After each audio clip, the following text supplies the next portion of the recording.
Cadena perpetua para venezolanos que robaron joyería en Colorado. Si bien puede sonar como una trama de película, lo que ocurrió en una joyería de Denver es completamente real y estremecedor.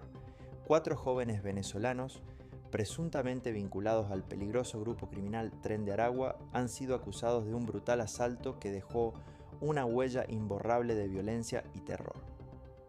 Las autoridades, decididas a combatir a esta organización transnacional, están pidiendo cadena perpetua para los implicados, una medida que refleja la gravedad del caso y la creciente preocupación por el alcance de esta banda en Estados Unidos.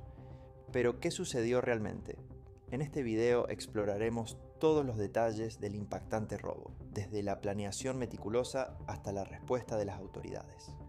Mantente hasta el final para conocer las medidas que se están tomando para frenar el avance de esta organización criminal y cómo su operación ha evolucionado, logrando penetrar profundamente en varias ciudades de Estados Unidos. El asalto a la joyería en Denver. El robo en la joyería de Denver comenzó con un nivel de planificación que, aunque rudimentario, demostró la coordinación entre los miembros del grupo. Todo empezó cuando uno de los asaltantes ingresó al local haciéndose pasar por un cliente regular. Su objetivo principal era evaluar el terreno, identificar las salidas y confirmar la cantidad de personas dentro de la tienda. Mientras tanto, en el exterior, otros 3 miembros de la banda esperaban dentro de un vehículo estacionado estratégicamente, revisando sus armas y planificando cada movimiento. Las cámaras de seguridad muestran que, en ese momento, algunos miembros aún discutían pequeños ajustes a la operación, indicando que no todo estaba perfectamente calculado. Cuando llegó el momento, 3 de los delincuentes entraron al establecimiento ocultando sus rostros con sombreros y gafas oscuras. Desde el principio, la dueña del local notó algo sospechoso y les pidió que se quitaran las gafas. Fue ahí cuando la situación se tornó agresiva. Sin mediar palabra, uno de los hombres empujó a un trabajador mientras otro rompía el cristal de uno de los mostradores con un martillo, desatando el caos. La brutalidad del ataque. Las imágenes del sistema de vigilancia revelaron la violencia con la que actuaron los delincuentes. Uno de ellos sacó un arma de fuego para amenazar a los empleados, mientras que otro subió a los mostradores para recolectar las piezas de joyería. La velocidad con la que actuaban era impresionante, dejando claro que habían ensayado previamente el procedimiento. En un momento particularmente impactante, 2 trabajadoras intentaron refugiarse en la parte trasera del local, pero fueron perseguidas por los ladrones. Fueron empujadas al suelo y, según testigos, amenazadas de muerte si no cooperaban. La dueña del local, intentando proteger a sus empleados y evitar más daño, intentó alcanzar el botón de pánico, pero fue detenida de forma violenta. Uno de los criminales la agarró del cabello, arrastrándola por las escaleras mientras la intimidaba constantemente con su arma. El robo de las joyas. Mientras un grupo se dedicaba a neutralizar a los trabajadores, el resto se enfocaba en vaciar el contenido de las vitrinas y escapar con el botín. Utilizando bolsas especialmente diseñadas para transportar objetos de alto valor, lograron recolectar más de $2 millones en joyas, incluyendo relojes de lujo, collares y anillos que probablemente ya estaban destinados al mercado negro. En un periodo de tiempo que no superó los 3 minutos, el grupo logró dejar la tienda completamente vacía. Los trabajadores, aún conmocionados, apenas tuvieron tiempo de reaccionar antes de que los ladrones desaparecieran del lugar. Fue en este punto que la dueña finalmente logró activar la alarma de emergencia, alertando a las autoridades locales. La captura y rastreo de los implicados. Tras el audaz robo, las autoridades de Denver comenzaron una intensa investigación, aprovechando las imágenes de las cámaras de seguridad de la joyería y los testimonios de los empleados. Los videos proporcionaron pistas cruciales, la vestimenta, los gestos y ciertos detalles que permitieron identificar patrones en los movimientos de los asaltantes. En un operativo coordinado, se logró determinar que 3 de los delincuentes habían abandonado Colorado horas después del incidente, trasladándose hacia el estado de Texas. Los investigadores rastrearon sus movimientos gracias al análisis de cámaras en autopistas y la activación de uno de los celulares pertenecientes a los sospechosos. El motel en Texas. Los 3 individuos fueron localizados en un motel ubicado en una zona discreta de Texas. Este establecimiento ya estaba bajo vigilancia de las autoridades, pues se sabía que era utilizado por integrantes del Tren de Aragua como un punto de paso para planear sus actividades. En el lugar, los delincuentes se mantenían escondidos mientras organizaban el transporte y la venta de las joyas robadas. Durante el operativo policial, los agentes lograron entrar al lugar sin confrontaciones mayores. Los 3 jóvenes fueron arrestados y se encontraron pruebas contundentes: una parte del botín, armas de fuego y documentos falsificados que planeaban utilizar para desplazarse a otras ciudades. Las edades de los detenidos sorprendieron a las autoridades. Ninguno superaba los 25 años, lo que refleja cómo estas organizaciones criminales reclutan a jóvenes para ejecutar sus actos ilícitos. La conexión con el Tren de Aragua. El descubrimiento del motel como un centro logístico no solo facilitó la captura de los ladrones, sino que también sacó a la luz los métodos empleados por el Tren de Aragua para operar en Estados Unidos. Según la policía, el lugar funcionaba como un punto de reunión para los recién llegados, quienes eran reclutados desde albergues o incluso trasladados directamente desde la frontera. Estos nuevos integrantes eran entrenados para cometer robos, extorsiones y otras actividades delictivas en ciudades como Nueva York, Chicago, Miami y Denver. El caso de los asaltantes de la joyería fue un ejemplo claro de cómo el grupo lograba actuar en múltiples estados, cambiando rápidamente de ubicación para evitar ser detectados. Un cuarto implicado. Días después de la captura de los primeros 3 sospechosos, un cuarto involucrado, identificado como Edimar Colina Romero, fue detenido mientras transportaba una porción de las joyas hacia Nuevo México. La intención de este último era venderlas en el mercado negro. Edimar ya había estado bajo la lupa de las autoridades, pues había sido arrestado semanas antes en Chicago por un delito menor, pero fue liberado debido a una decisión judicial controvertida. Este hecho generó un debate sobre las políticas judiciales y la reincidencia de ciertos individuos, especialmente aquellos ligados a redes criminales transnacionales. Consecuencias legales y el impacto social del caso, cargos y condenas solicitadas. Los 4 capturados enfrentaron cargos graves, incluidos robo agravado, agresión con violencia y amenazas de muerte, además de estar vinculados a una organización considerada terrorista en Texas. Los fiscales del caso argumentaron que las acciones de los implicados no solo afectaron a las víctimas directas, sino que representaban un riesgo para la comunidad en general. El fiscal del distrito, respaldado por las nuevas leyes contra el Tren de Aragua, solicitó una sentencia ejemplar.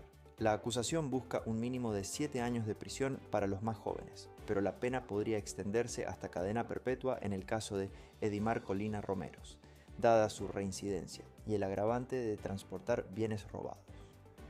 Por otro lado, los abogados defensores intentaron suavizar las condenas argumentando que los acusados eran víctimas de un sistema que los había empujado hacia el crimen, al ser manipulados por una red más grande y sofisticada.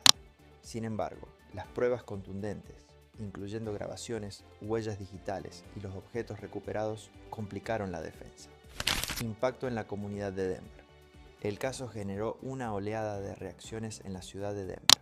Este incidente fue un punto de inflexión para que los ciudadanos exigieran mayor seguridad, especialmente en los negocios pequeños y familiares. La joyería, que había sido un ícono en el vecindario durante más de 20 años, fue duramente golpeada tanto en lo económico como en lo emocional. La dueña del negocio declaró que, tras el ataque, consideró cerrar definitivamente debido al trauma y el miedo persistente de otro asalto. Por su parte, las autoridades locales comenzaron a revisar las políticas de Ciudad Santuario en Denver, las cuales permitían que ciertos inmigrantes indocumentados encontraran refugio temporal. Según un representante de ICE, estas políticas dificultan la captura de criminales que utilizan los refugios para esconderse y reorganizar sus actividades ilícitas. Efecto en las políticas migratorias y el crimen organizado. La captura de los miembros del Tren de Aragua puso de manifiesto cómo organizaciones criminales están aprovechando las debilidades del sistema migratorio para expandirse en Estados Unidos. Texas, uno de los estados más afectados ya había clasificado al Tren de Aragua como una organización terrorista, lo que permite aplicar leyes más severas y procedimientos ágiles contra sus integrantes. El caso también reveló cómo estas redes han comenzado a adaptarse para evitar ser detectadas. Eliminación de tatuajes. Muchos miembros han optado por removerse los tatuajes distintivos que antes los identificaban como parte del Tren de Aragua. Nuevas estrategias de reclutamiento. En lugar de tatuarse, los nuevos integrantes reciben instrucciones de mezclarse con la población común para no levantar sospechas. Movimientos rápidos. Los miembros realizan sus actividades delictivas en un estado y rápidamente se desplazan a otro, complicando las investigaciones policiales. Recompensas por los implicados faltantes. A pesar de las detenciones iniciales, 4 de los involucrados en el robo a la joyería siguen prófugos. Las autoridades han difundido una descripción general de estos individuos. Hombres de origen hispano, de entre 20 y 30 años, con una recompensa que varía entre 1 y 3 millones de dólares por información que lleve a su captura. El incentivo económico ha resultado eficaz en otros casos, y las autoridades esperan que esta vez motive a la comunidad a colaborar. Se han habilitado líneas de denuncia anónimas para proteger la identidad de quienes decidan aportar datos relevantes. Refuerzo de la seguridad.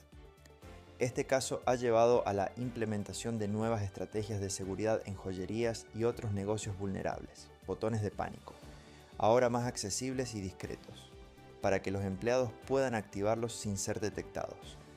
Entrenamiento en situaciones de crisis, talleres para empleados sobre cómo actuar durante un asalto, vigilancia reforzada, cámaras de alta tecnología y acceso remoto a las grabaciones para facilitar las investigaciones. Nuevas estrategias de prevención contra el crimen organizado. El robo a la joyería no fue solo un incidente aislado. Es una manifestación de un patrón creciente de violencia organizada que afecta a diversas ciudades de EU. A raíz de este suceso, las autoridades han comenzado a adoptar una serie de estrategias preventivas para frenar la expansión de bandas como el Tren de Aragua y otros grupos transnacionales.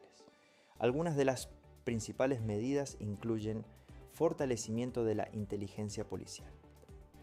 Las fuerzas de seguridad han comenzado a intercambiar información más eficazmente entre diferentes estados. La creación de bases de datos compartidas y el uso de tecnologías de rastreo avanzadas permiten a las autoridades identificar patrones de comportamiento, movimientos y redes de apoyo de estos grupos. Desarticulación de redes de apoyo. Muchas veces, los grupos criminales como el Tren de Aragua no solo operan directamente a través de los delitos, sino que dependen de redes de apoyo logísticas que les facilitan la movilización, el lavado de dinero y la provisión de armas. Las autoridades están centrando sus esfuerzos en detectar y desmantelar estas redes, y algunos arrestos recientes han sido clave para desarticular canales de distribución de armas que alimentan la violencia en varias ciudades. Prevención social en áreas vulnerables. Además de las medidas estrictamente de seguridad, se están implementando programas de prevención social en las comunidades con mayor riesgo de ser influenciadas por estas bandas. En zonas con altos índices de pobreza y falta de oportunidades, se están promoviendo iniciativas como la oferta de programas educativos, de empleo y de capacitación para jóvenes, con el objetivo de alejarlos de la influencia de las organizaciones criminales. Campañas de concientización pública. Los gobiernos locales y organizaciones comunitarias están lanzando campañas para informar a la población sobre los riesgos de la influencia de las pandillas transnacionales. Estas campañas incluyen charlas en escuelas, talleres en vecindarios y actividades para involucrar a los ciudadanos en la identificación temprana de signos de actividad criminal. El caso de la joyería en Denver no solo dejó cicatrices en las víctimas directas, sino que también expuso una problemática mucho más amplia y preocupante: la creciente expansión de grupos delictivos internacionales, como el Tren de Aragua, en comunidades vulnerables de diversas partes de Estados Unidos y el mundo. Este hecho no es aislado, sino que es una manifestación de una realidad que está afectando a muchas ciudades, donde jóvenes en situación de vulnerabilidad, ya sea económica, social o incluso emocional, son reclutados por estos grupos organizados. Lo que comenzó como una banda criminal local ha tomado dimensiones transnacionales, afectando no solo a las personas directamente involucradas en estos crímenes, sino también a las comunidades en general que se ven atrapadas entre el miedo, la violencia y la desconfianza hacia las autoridades. La pregunta que surge con fuerza es: ¿qué se necesita para prevenir que más jóvenes sean atraídos y reclutados por estas redes delictivas? Para encontrar respuestas es necesario entender primero cómo estos grupos operan y por qué resultan tan atractivos para personas vulnerables. Muchos de estos delincuentes no son simples criminales. Son depredadores sociales que ofrecen una falsa sensación de pertenencia, poder y estabilidad a jóvenes que viven en contextos de pobreza, desprotección y falta de oportunidades. La promesa de una vida mejor, aunque basada en actividades ilegales, se presenta como una salida rápida y tentadora ante la falta de alternativas legítimas. Además, el reclutamiento no solo se da de forma abierta, sino que estos grupos operan de manera sofisticada, utilizando el engaño, la manipulación y en muchos casos el miedo para arrastrar a nuevos miembros. El adoctrinamiento no solo involucra el crimen, sino también la creación de una identidad de grupo que sustituye los lazos familiares y sociales, haciendo que los jóvenes se sientan atrapados dentro de un ciclo del que parece imposible escapar. Por ello, la cuestión va más allá de la condena a estos grupos, sino que debe girar hacia la prevención en su raíz. ¿Cómo podemos evitar que más jóvenes caigan en esta trampa? Es necesario que las políticas públicas y la intervención de las autoridades se enfoquen en varios frentes. Por un lado, es fundamental reforzar la presencia de la policía y las fuerzas de seguridad en zonas donde estos grupos están más activos, pero no solo en términos de represión, sino también de prevención.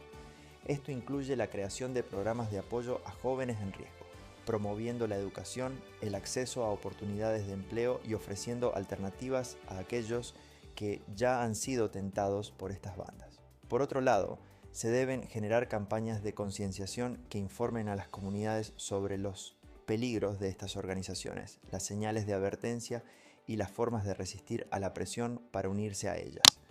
Además, se necesita un mayor trabajo conjunto entre las autoridades locales e internacionales para cortar las rutas de financiamiento de estas organizaciones criminales y desmantelar sus redes de manera efectiva. El caso de Denver es solo un recordatorio de que el crimen organizado no solo se combate con la captura de los delincuentes, sino también atacando sus raíces, ofreciendo a los jóvenes alternativas viables que les permitan salir de su situación y contribuir positivamente a la sociedad.